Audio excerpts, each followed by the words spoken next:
Welcome back to the channel guys. SAROZZJUNG media ma swagat cha. I'm shooting this Mercedes G63 use gareko gear bhane cha ni A7 III with 85 mm 1.8 f-stop bhako and my favorite filter ND with polarizer fitted in.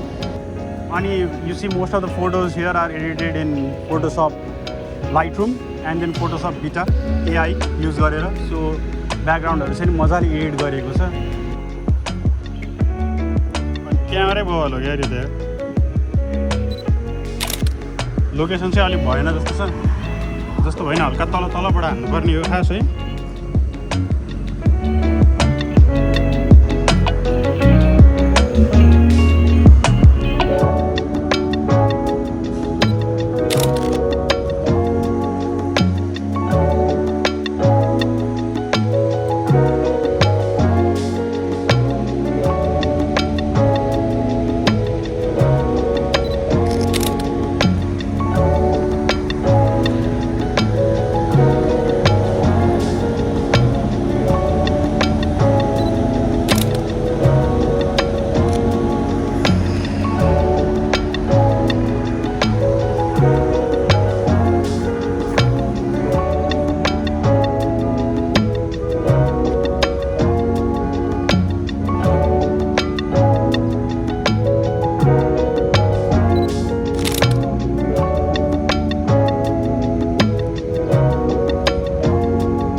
Okay, I'm done for the day.